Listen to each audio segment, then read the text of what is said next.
ನಾರಾಯಣಪುರದಲ್ಲಿ CM DK ಶಿವಕುಮಾರ್ಗೆ ಸ್ವಾಗತವನ್ನು ಕೋರಿದ್ದಾರೆ. ಜನರನ್ನ ಉದ್ದೇಶಿಸಿ ಸಿಎಂ ಡಿಕೆ ಶಿವಕುಮಾರ್ ಮಾತುಗಳನ್ನಾಡಿದ್ದಾರೆ. ಬೆಂಗಳೂರಿನ ಕೊಳಚೆ ನೀರು ನೀವು ಕುಡಿತಾ ಇದ್ದೀರಾ, ನಿಮ್ಮ ಆರೋಗ್ಯ ಕೆಡ್ತಾ ಇದೆ.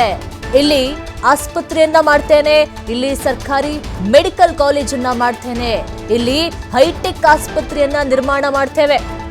ಸಿಎಂ ಡಿಕೆಶಿ ಹೇಳಿರುವಂತಹ ಮಾತಿದು.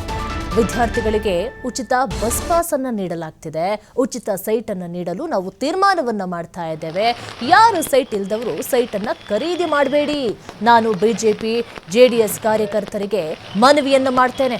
ಮತ್ತೊಬ್ಬ ಡಿಕೆಶಿ ತಯಾರಿಯನ್ನು ಮಾಡಲು ಬಿಜೆಪಿ ಜೆಡಿಎಸ್ಗೆ ಆಗೋದಿಲ್ಲ.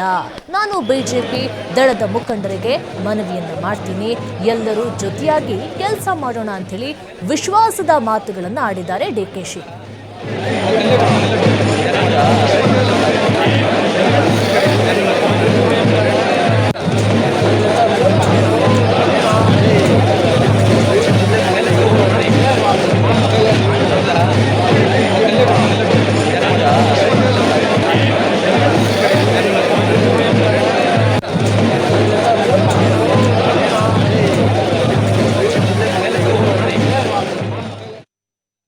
ಬೆಂಗಳೂರು ದಕ್ಷಿಣ ಜಿಲ್ಲೆ ನಮ್ಮ ಸ್ವಾಭಿಮಾನದ ಹೆಸರನ್ನ ಉಳಿಸಿಕೊಳ್ಬೇಕು ಅಂತ ಹೇಳಿ ನಿಮ್ ಯಾರ ಜೋಗು ನಾನು ದುಡ್ಡು ಹಾಕಕ್ ಆಗುದಿಲ್ಲ.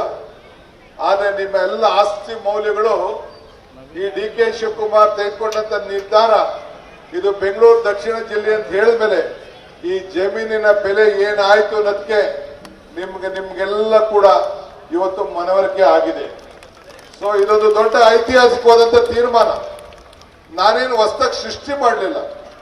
ದೊಡ್ಡಹಳ್ಳಿ ಕೆಂಪೇಗೌಡರ ಮಗ ಡಿ ಕೆ ಶಿವಕುಮಾರ್ ಅಂತ ಹೆಸರನ್ನ ಚೇಂಜ್ ಮಾಡ್ಕೊಳಕ್ ಆಗ್ತದಾ? ಆಗುದಿಲ್ಲ.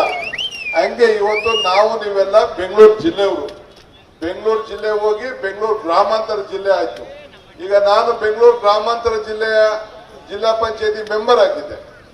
ಅನೇಕರು ರಾಮನಗರ ಬೆಂಗಳೂರು ಗ್ರಾಮಾಂತರ ಜಿಲ್ಲೆ ಮೆಂಬರ್ಗಳಾಗಿದ್ರು. ಇಲ್ಲಿರುವಂತಹ ಜಿಲ್ಲಾ ಪಂಚಾಯತಿ ಮೆಂಬರ್ಗಳು ಯಾರಿದ್ದಾರೆ ಅವರೆಲ್ಲ ಆಗಿದ್ರು.